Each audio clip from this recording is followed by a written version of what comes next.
Is Marina messing up a film? Mm-hmm. A few. Marina reading the instruction after she already put the... I'm just checking if the photo turned out right, you know. Hi everyone, welcome to my channel. My name is Marina, I'm a photographer in Seattle area, and on this channel I talk all things analog and documented my film photography adventures. So in this video I would like to talk about my experience with Pentax 6x7 medium format film camera. I no longer own this camera, and after about a year of using it, I decided it is not for me. I got rid of it and got Hasselblad 500cm.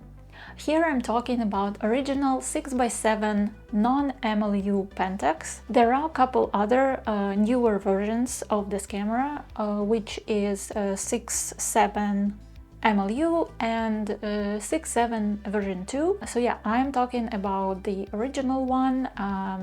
That happens to be the oldest one. When I have first seen that Pentax 6.7, I was blown away. I thought that camera looks so freaking cool, and even now I do think that is one of the coolest looking cameras ever. I got this camera off eBay from Japan. The seller rating was high and the seller seemed reputable. The only issue with that camera was the spacing between negatives, and as I started googling more, it appeared to be a very well-known issue which I didn't know about. So the last exposure on the roll would always be cut out. But I figured how to bypass that issue, and I just started to load the film certain way. So I will get all 10 exposures per roll. I think the biggest thing that attracted me in this camera was the lens. That 105 f2.4 lens with such crazy bokeh and depth of field, that's what initially sold me that camera. Let's move into cons of this camera. So the first one is the weight and size of this camera. When I was getting it, I was aware it's gonna be heavy, but I think I wasn't aware it's gonna be heavy that much.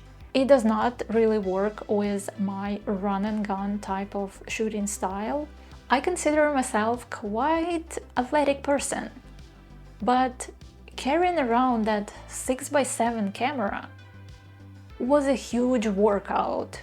It was hard. I think that was one of the days when I realized that size and weight of my gear actually matters a lot. Another con is the viewfinder. It is extremely dim. For someone like me that shoots a lot in low light, that viewfinder was no help. It was very hard to focus in low light scenarios. Another con of this camera is if you're shooting with flash, the flash sync speed of this camera is 1/30th of a second. That is very restricting unless you have one of those leaf shutter lenses specifically for in-studio photography. I still was able to use this camera with flash.